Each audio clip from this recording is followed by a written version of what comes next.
Bismillah, Assalamualaikum warahmatullahi wabarakatuh. Alhamdulillahi wassalatu wassalamu ala rasulillah amma ba'du. Alhamdulillahirabbil alamin. Bagaimana kabarnya sahabat-sahabatku? Semoga di hari ini kita dilimpahkan kesehatan, rezeki yang berlimpah. Amin amin ya rabbal alamin.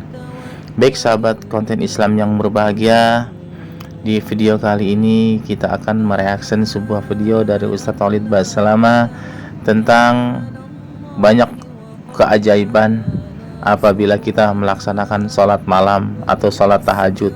Apa saja keajaiban-keajaiban itu? Mari kita simak saja dari beliau.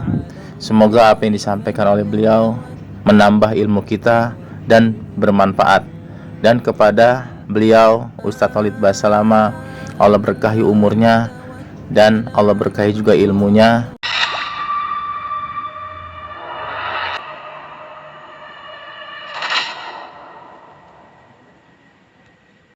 Maka tidak ditulis sebagai orang yang lalai. Artinya dia setelah itu dia akan menjadi orang yang sibuk dengan hal-hal yang positif. Itu 10 ayat. Perlu Anda tahu ya, Al-Fatihah, ayat. Al-Ikhlas, 4 ayat. Berarti sudah 11 ayat. Itu contoh saja gitu. Dan barang siapa yang membaca dalam sholat malamnya 100 ayat, maka dicatat sebagai qanitin atau orang yang tunduk dan patuh kepada Allah. Dan barang siapa yang membaca 1000 ayat pada malam hari, maka dia akan dicatat sebagai muqantirin, dan maknanya adalah orang yang mendapatkan keuntungan yang melimpah berupa pahala yang banyak, 1000 ayat. Tentu ini kalau orang sudah terbiasa ya, tapi bagaimana Anda bisa lihat Allah subhanahu wa ta'ala menjanjikan ini kepada seseorang di antara kita hanya dengan membaca ayat di malam hari ya, agar setiap muslim dan muslimah menghidupkan malamnya dan fahami baik-baik kalau kemuliaan seorang mukmin ada di sholat malamnya. Apapun yang kita inginkan kita bisa dapatkan di sholat malam itu. Kayak misalnya kita ingin dipenuhi hajat kita, berdoa kepada Allah subhanahu wa ta'ala. Bisa. Atau ya, kita ingin diselesaikan permasalahan yang sedang kita hadapi, juga bisa. Ya. Atau kita ingin menambah derajat kita di surga supaya lebih tinggi derajatnya, juga bisa. Gitu.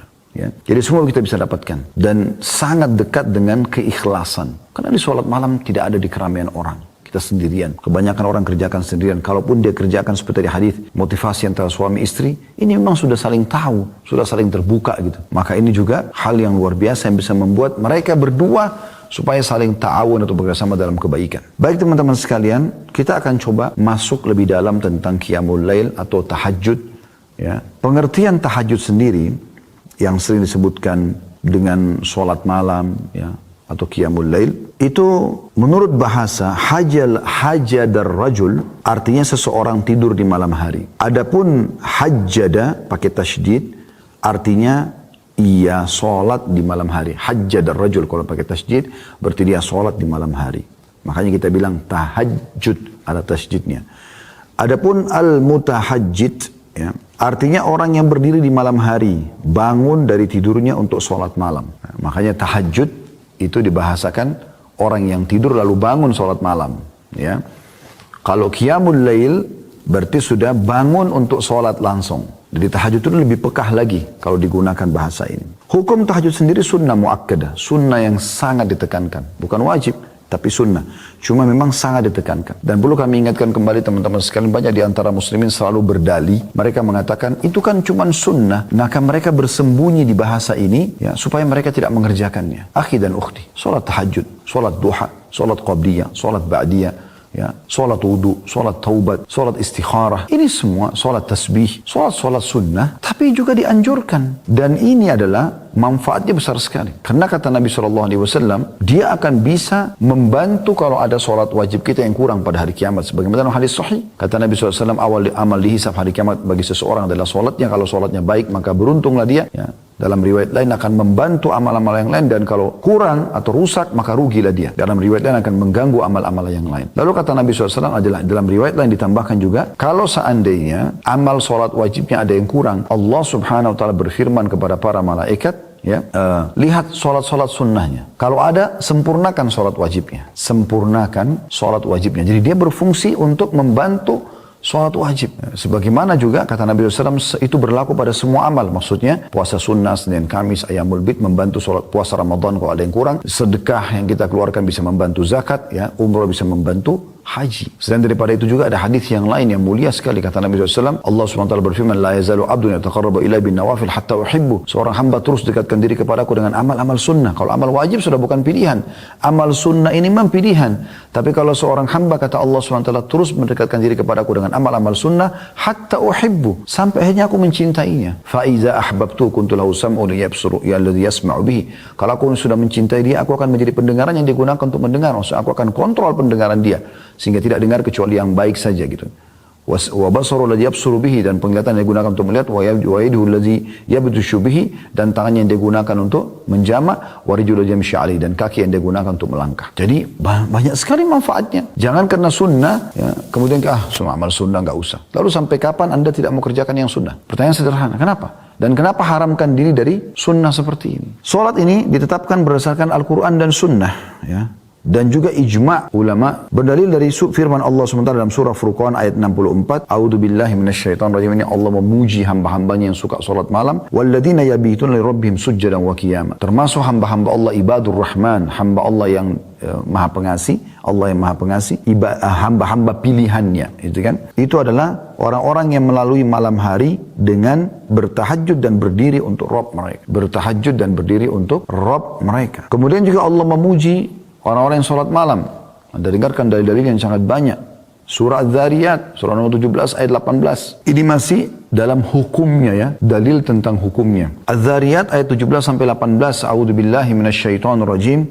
Kanu qalila minal laili ma yahja'un wa bil ashari hum yastaghfirun. Dan hamba-hamba Allah itu, hamba-hamba pilihan Allah, mereka sedikit sekali tidur di waktu malam. Dan di akhir-akhir malam mereka memohon ampun atau memperbanyak istighfar kepada Allah. Menjelang subuh setelah sholat malam mereka sibuk dengan istighfar, mohon ampun kepada Allah. Di sini Allah memuji. Jadi tidur lebih cepat di malam hari supaya Anda bangun sholat malam. Kalaupun Anda begadang, jangan keluput dengan sholat malam Anda. Kemudian juga Allah SWT menerangkan orang-orang yang sempurna keimanannya justru orang yang selalu mendirikan sholat malam. Allah sebutkan dalam surah Sajdah ayat 16 sampai ayat 17. Coba dibuka As-Sajdah ayat 16 sampai 17. A'udzu billahi minasyaitonir rajim. Tatajafa junubum 'anil madaji'i yad'una rabbahum khaufan wa tama'an wa mimma razaqnahum yunfikun. Fala ta'lamu nafsum ma ukhfiya lahum min qurrati a'yunin jazaa'an bima kanu ya'malun. Lambung mereka jauh dari tempat tidurnya, sedangkan mereka berdoa kepada Rabbnya dengan rasa takut dan harap, dan mereka menafkahkan sebagian rezeki yang kami berikan kepada mereka. Seorang pun tidak mengetahui apa yang disembunyikan untuk mereka, yaitu bermacam-macam nikmat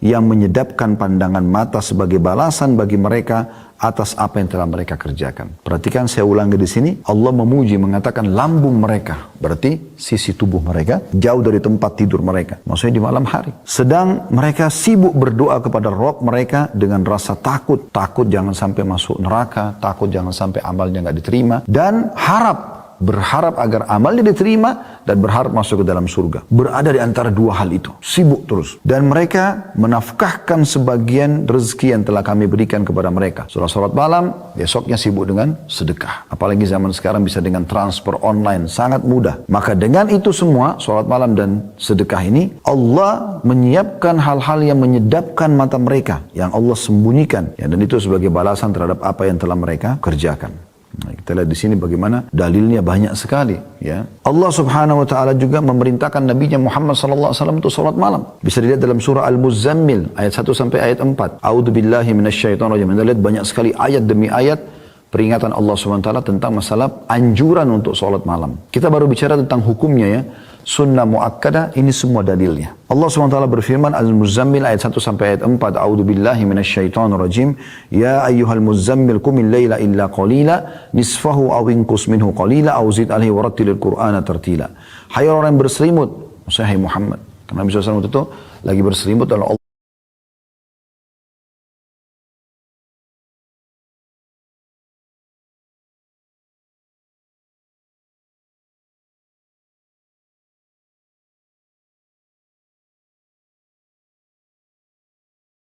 Allah perintahkan untuk bangun sholat malam. Bangunlah untuk mendirikan sholat di malam hari, kecuali sedikit daripadanya, yaitu seperduanya atau kurangilah dari seperdua itu sedikit atau lebih ya, dari seperdua itu, dan bacalah Al-Quran dengan perlahan-lahan. Jadi Allah perintahkan Nabi-Nya SAW untuk salat. Subhanallah, ini kebiasaan Nabi SAW yang tidak pernah beliau tinggalkan.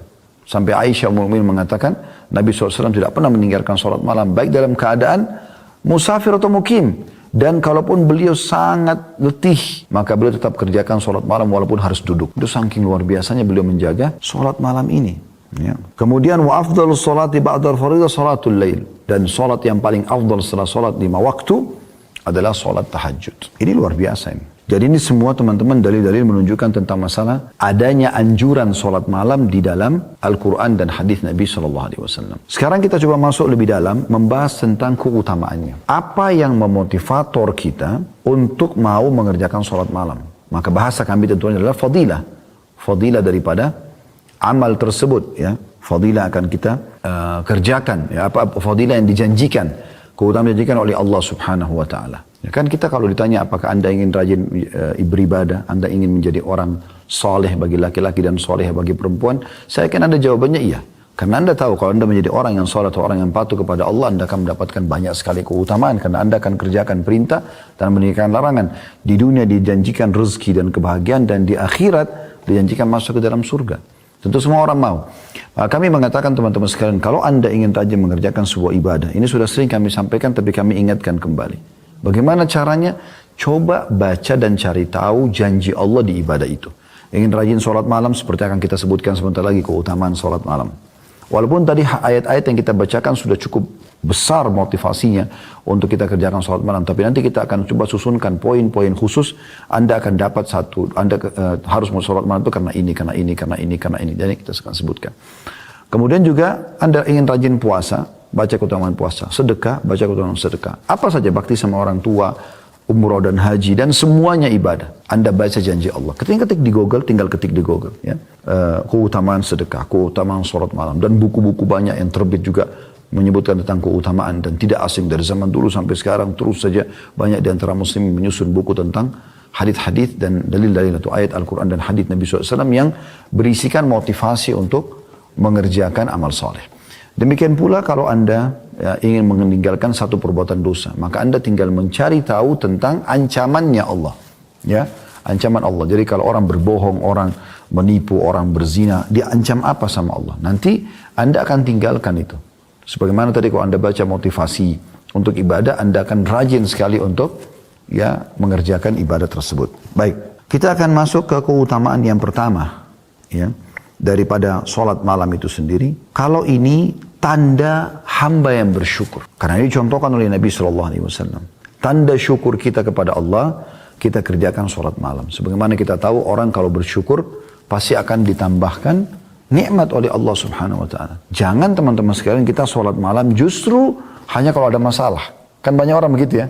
Kapan dia sholat tahajud? Kalau penyakitnya nggak sembuh. Kalau utangnya lagi melilit. Kalau ada lagi masalah rumah tangganya. Kalau ada lagi masalah sama orang. Difitnah orang. Dan segala macam. Baru dia sholat malam. Seakan-akan sholat malam itu hanya tempat pelarian untuk menyelesaikan hajat. Walaupun itu tidak disalahkan. Kalau lagi ada masalah anda sholat malam. Karena memang sholat malam, sebagaimana kita sebutkan, ya itu adalah waktu mustajab doa. Namun teman-teman, kita lebih diprioritaskan sholat malam bukan karena ada hajat. Tapi karena ingin bersyukur kepada Allah. Nikmat Allah terlalu banyak. Coba teman-teman buka mata kita. Ikutkan dengan buka hati nurani kita. Dan buka pikiran kita. Coba duduk sejenak. Di sekarang tempat anda duduk ini.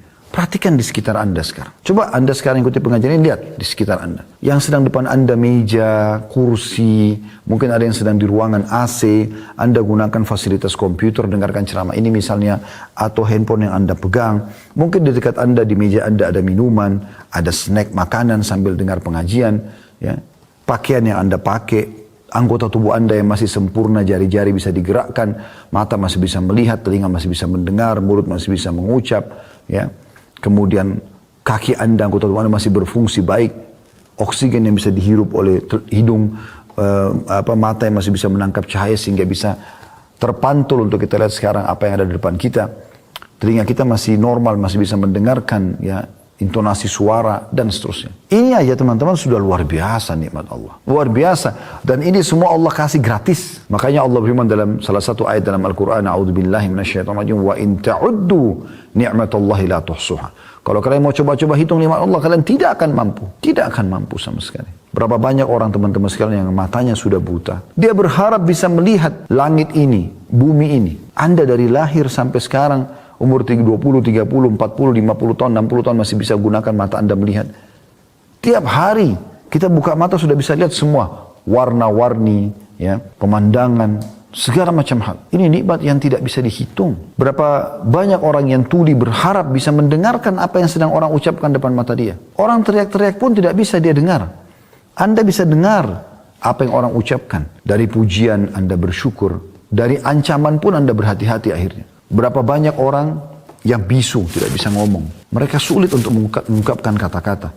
Bukankah kita alhamdulillah, Masya Allah, bisa mengucapkan kata-kata sesuka kita? Tinggal kita kontrol ucapkan yang baik dan jangan ucapkan yang buruk. Saya subhanallah tadi sebelum pengajian duduk sebentar duduk di atas meja. Sambil melihat di sekitar. Saya tidak tahu ada poin yang akan saya singgung di bahasan ini. Tapi saya tiba-tiba merenung gitu. Bisa duduk, makan apa yang kita mau makan, minum yang kita mau minum, bisa ngobrol, bisa melihat, bisa mendengar. Nikmat Allah luar biasa gitu, luar biasa. Dan memang nikmat ini jauh lebih banyak Allah berikan kepada hamba daripada cobaan. Cobaan datang sedikit sekali dalam hidup kita. Coba pertemukan teman-teman antara nikmat Allah yang melimpah dengan cobaan yang datang kepada hidup. Anda akan temukan ini jomplang sekali antara langit dan bumi. Nikmat banyak sekali, cobaan sedikit sekali. Kita 1 tahun 365 hari nggak pernah sakit, ya, sehat, tiba-tiba kita sakit. Tahun depan seminggu, demam, flu.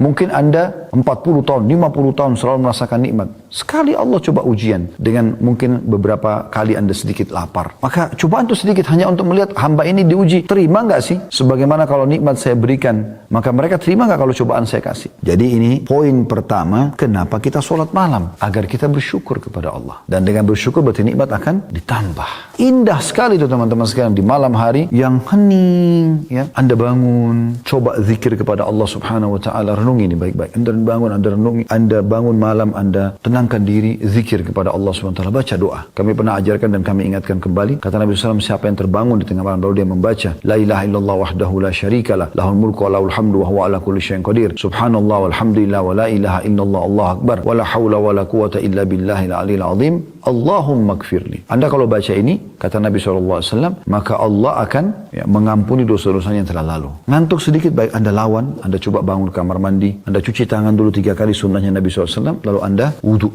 Doa tadi itu, kalau Anda baca juga dalam riwayat lain dikatakan, siapa yang membaca zikir pada saat bangun tidur, maka akan diijabah kalau dia berdoa dan akan diterima kalau dia sholat. La ilallah wahdahu la syarika lahul mulku wa lahul hamdu wa huwa ala kulli syai'in qadir. Subhanallah alhamdulillah wa la ilaha illallah Allahu akbar wa la haula wa la quwata illa billahil aliyil azim. Allahumma gfirli. Jadi kalau Anda baca itu, Anda kalau berdoa diterima doanya. Kalau sholat diterima sholatnya. Dan dosanya diampuni yang lalu. Coba Anda bayangkan bagaimana. Wudu dengan tenang, ikhlaskan niat kepada Allah. Tebahkan sejadah Anda. Pakai mukena Anda kalau Anda wanita. Lalu Anda pakai baju yang terbaik, semprotkan minyak wangi antara Anda dengan Tuhan Anda, di tubuh, di pakaian Anda, di sejadah Anda. Kemudian niatkan ikhlas kepada Allah SWT. Bisa minum air dulu 1 gelas. Minta, ya Allah ikhlaskan niatku, aku ingin sholat untukmu. Lalu Anda sholat. Coba lakukan sholat terindah yang pernah Anda lakukan. Semua penuh dengan tumaknina, ketenangan. Allahu Akbar. Baca iftitah dengan tenang. Atur nafas Anda. Wajjahtu wajhiya lilladzi fataras samawati wal arda hanifan muslima wa ma ana minal musyrikin. Aku mengarahkan wajahku kepada pencipta langit dan bumi ini. Dan aku berpegang pada agama Islam yang lurus ini. Menyerahkan diri kepadanya. Dan aku bukan termasuk orang musyrik. Inna salati wa nusuki wa mahyaya wa mamati lillahi rabbil alamin. Sesungguhnya ibadah-ibadahku, kehidupanku, sembelihanku untuk Allah Tuhan alam semesta. La syarika lahu wa bidzalika umirtu wa ana minal muslimin. Tidak ada sekutu bersamanya. Dan begitulah aku diperintahkan dan aku termasuk orang yang menyerahkan diri. A'udzu billahi minasyaitonir rajim. Bismillahirrahmanirrahim. Aku berlindung kepada Allah dari syaitan yang terajam atau terkutuk, dengan menyebut nama Allah yang maha pengasih lagi maha penyayang. Alhamdulillahirabbil alamin. Segala puji dan puja bagi Allah Tuhan alam semesta. Ar-Rahmanir-Rahim. Zat yang maha pengasih lagi maha penyayang. Maliki yaumiddin. raja, penguasa hari kebangkitan atau hari pembalasan. Iyyaka na'budu wa iyyaka nasta'in. Hanya kepadamu kami menyembah, hanya kepadamu kami meminta pertolongan. Renungi itu. Kita sedang bicara dengan Tuhan kita Allah. Ihdinas siratal mustaqim. Tunjukkanlah kami jalan yang lurus. Siratal ladzina an'amta alaihim. Jalan orang-orang yang telah Engkau berikan nikmat pada mereka, para nabi-nabi dan orang-orang saleh. Ghairil maghdubi alaihim waladdallin. Bukan orang yang kau murkahi dan bukan juga orang yang sesat. Kata Ibnu Abbas, bukan Yahudi, bukan Nasrani. Lalu Anda bilang amin. Pilih surah yang paling mudah buat Anda dulu. Al-Ikhlas misalnya. Bismillahirrahmanirrahim. Dengan menyebut nama Allah yang Maha Pengasih lagi Maha Penyayang. Qul huwallahu ahad. Katakanlah Allah itu Esa. Allahus samad. Allah yang bergantung segala sesuatu padanya. Lam yalid wa lam yulad. Tidak beranak dan tidak diperanakkan. Wa lam yakul lahu kufuwan ahad. Dan dia juga tidak membutuhkan pada siapapun. Tenangkan diri dulu. Allahu Akbar, ruku. Sudah tenang? Subhana rabbiyal azim. Maha suci Tuhanku yang maha agung. Subhana rabbiyal azim. Maha suci Tuhanku yang maha agung. Tidak usah dibaca bahasa Indonesianya, tapi renungi maknanya di sini. Subhana rabbiyal azim. Maha suci Tuhanku yang maha agung. Itu aja dulu, 3 kali. Nanti bertahap Anda bisa naikkan. Masih banyak zikir ruku. Ada subhana rabbiyal azim wa bihamdi. Ada subuhun kuddusun rabbul malaikati wal ruh. Ada subhana dzil jabaruti wal malakuti wal kibriyai wal azamah. Ada subhanakallahumma wa bihamdika Allahumma gfirli. Ada Allahumma laka raka'tu wa bika amantu wa laka aslamtu.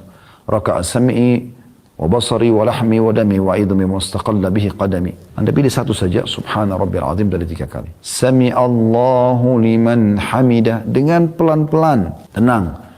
Allah telah mendengar siapa yang memujinya. Lalu kita baca Rabbana walakal hamd. Wahai Tuhan kami segala puji bagimu. Mil'us samawati wa mil'ul ard. Puji-pujian itu memenuhi langit dan bumi. Wa mil'u ma syi'ta min syai'in ba'd. Dan sepenuh yang engkau inginkan. Jadi kita memuji Allah luar biasa. Di antara riwayat lain juga kita disunnahkan membaca hamdan kathiran tayyiban mubarakan fi. Puji-pujian yang banyak, yang penuh dengan berkah. Ya, puji-pujian yang banyak, yang baik dan penuh dengan berkah. Pernah ada sahabat baca ini pada saat Nabi SAW mengatakan Sami Allahu liman hamida. Maka sahabat ini mengatakan hamdan kathiran tayyiban mubarakan fi. Setelah salam kata Nabi SAW, siapa tadi yang mengucapkan itu? Nabi kagum. Kata orang itu, saya Rasulullah. Kata Nabi SAW, tadi aku diperlihatkan oleh Allah Subhanahu Wa Taala beberapa malaikat yang berlumba-lumba mencatat apa yang kau ucapkan itu. Dan masih ada tentu zikir-zikir yang lain ya. Yang kita dianjurkan baca, Allahumma la manna lima a'taita wa la mu'ti lima mana'ta wa la yanfa'u dzal jaddu minkal jadd. Ini juga dianjurkan untuk dibaca. Kita juga dianjurkan baca di Rabbil Hamd. Ya, ini juga dianjurkan. Tapi Anda pilih satu saja. Rabbana walakal hamd cukup. Kalau Anda mau baca tambah mil'us samawati wa mil'ul ardi mil'u ma syi'ta min syai'in ba'd juga boleh. Setelah selesai sujud. Allahu Akbar. Setelah tenang dulu. Jangan belum selesai sujud sudah subhana rabbil a'la, subhana rabbil a'la. Enggak ada kehusyuan. Gerakan dulu, selesai sampai sujud dengan tenang, baru subhana rabbiyal a'la, maha suci Tuhanku yang maha tinggi. Subhana rabbiyal a'la, maha suci Tuhanku yang maha tinggi. Ada di antara doa sujud ini teman-teman penting sekali. Allahumma gfir li ma qaddamtu wa ma akhartu. Ya Allah ampunilah aku dosa-dosaku yang lalu dan yang akan datang. Wa ma akhartu wa ma asrartu. Allahumma gfir li ma qaddamtu wa ma akhartu. Ya Allah ampunilah dosa-dosa yang dulu aku kerjakan dan mungkin yang aku kerjakan akan datang. Wa ma a'lantu wa ma asrartu, dan apa yang aku terang-terangkan lakukan dan juga sembunyi-sembunyi. Wa ma asraftu, dan apa yang aku berlebihan. Wa ma anta alamu bihi minni, dan engkau lebih mengerti daripada aku. Kemudian juga ada doa yang kita anjurkan baca. Kalau Anda bisa hafal tentunya bagus ini ya. Allahumma inni a'udzu bi ridhaka min sakhatik. Ya Allah aku berharap dengan ridhamu agar diselamatkan dari semua murkamu. Allahumma inni a'udzubika bi ridhaka min sakhatik wa bi mu'afatika min 'uqubatik, dan dari maafmu dari hukumanmu. Fabika minka la uhsi thana'an 'alaika anta kama athnaita 'ala nafsik, dan aku memujimu ya. Maaf masih ada lagi ya. Allahumma inni a'udzu bi ridhaka min sakhatik wa bi mu'afatika min 'uqubatik. Ya betul itu. Fabika minka la uhsi thana'an 'alaika anta kama athnaita 'ala nafsik, dan aku menyebut puji-pujian ini yang mungkin ya yang lebih pantas engkau lah ya Allah yang menilainya. Sebagaimana engkau memuji dirimu gitu. Anda cuma mampu 2 rakaat dulu, enggak masalah. Bertahap nanti, pelan-pelan, mungkin sudah seminggu Anda lakukan konsisten 2 rakaat saja, Anda meningkat 4 rakaat. Sudah konsisten, ada meningkat 6 rakaat. Setelah itu 8 rakaat. Kemudian setelah itu Anda coba tambah witir dengan 1. Sudah bagus, konsisten, witirnya 3, jadi hanya lengkap 11. Setelah itu Anda tinggal komitmen saja. Konsisten menjaga istiqamah sampai Anda wafat. Nanti kalau Anda mau lebih berdiam jalan waktu, biasanya Allah kasih kita kemudahan-kemudahannya. Nah, nanti kalau sudah sering Anda kerjakan, Anda akan mulai terfikir untuk menambah jumlah ayat. Mungkin tadinya Anda cuma baca 10 ayat saja, sekarang Anda bisa menambah jadi 100 ayat, bahkan bisa sampai 1000 ayat, tergantung daripada kemudahan yang telah Allah SWT mudahkan. Jadi ini memang indah sekali sholat malam itu. Kita masuk yang kedua keutamanya teman-teman. Sholat malam merupakan penyebab kita masuk ke dalam surga. Yang ketiga, sholat malam termasuk sebabnya seseorang ditinggikan derajatnya. Tadi kan untuk masuk ke dalam surga. Maka dengan sholat malam juga, kalau Anda rutin lakukan, Anda akan mendapatkan tambahan fasilitas di surga. Sesuai dengan hadis yang diriwayatkan oleh Abu Malik Al-Asy'ari radhiyallahu anhu bahwasanya Rasulullah SAW bersabda, "Inna fil jannati ghurafan yura zahiruha min batiniha wa batinuha min zahiriha 'addallahu ta'ala liman at'ama at-ta'am wa alana al-kalam wa taba'a as-siyam wa afsha as-salam wa shalla bil-laili wan nasu niyam." Sesungguhnya di surga itu ada kamar-kamar, ada istana-istana yang bagian luarnya dapat dilihat dari dalamnya dan bagian dalamnya dapat dilihat dari luar, transparan. Indah sekali. Istana-istana itu disediakan oleh Allah Ta'ala untuk orang-orang yang pertama, suka memberi makan. Traktir orang. Selalu berbagi makan, kasih makan orang. Yang kedua, berkata-kata yang lembut, sopan, santun, walaupun orang sudah teriak-teriak depan dia, dia tetap biasa saja. Yang ketiga, mengikuti puasa, maksudnya dari puasa ke puasa. Rutin mengerjakan puasa. Ya, tidak bicara wajib lagi, ini sunnah-sunnah semua ini. Kalau wajib sudah pasti dikerjakan. Gitu. Yang keempat, menebarkan salam, suka mengucapkan salam. Jadi kalau telepon, kalau WA, ketemu, selalu salam. Dan usahakan lengkap. Assalamualaikum warahmatullahi wabarakatuh. Ya. Karena Assalamualaikum 10 pahala, warahmatullah 10 dan wabarakatuh 10 sebagaimana dijelaskan dalam hadis Nabi SAW. Dan yang kelima saksi bahasan kita adalah, dan sholat di malam hari ketika manusia sedang tidur. Nah, dengan itu kita akan mendapatkan tadi istana tambahan di surga. Hadis ini riwayat Ahmad jilid 5 halaman 343 dan Ibnu Hibban juga menyebutkan di Mawarid, di kitab Mawaridnya nomor 641. Alhamdulillah, terima kasih banyak kepada Khalid Basalama yang telah menyampaikan ilmunya, dan terima kasih juga kepada sahabat konten Islam yang berbahagia yang setia selalu dengan channel ini. Saya doakan semoga kehidupan kita berkah dunia dan akhirat. Amin ya rabbal alamin. Baik sahabat konten Islam yang berbahagia, sampai jumpa lagi di video-video berikutnya. Dan saya akhiri, subhanakallahumma wa bihamdika asyhadu alla ilaha illa anta astaghfiruka wa atubu ilaik. Akhirul da'wah, assalamualaikum warahmatullahi wabarakatuh. يقول يا ليتني قدمت لحياتي فيومئذ لا يعذب عذابه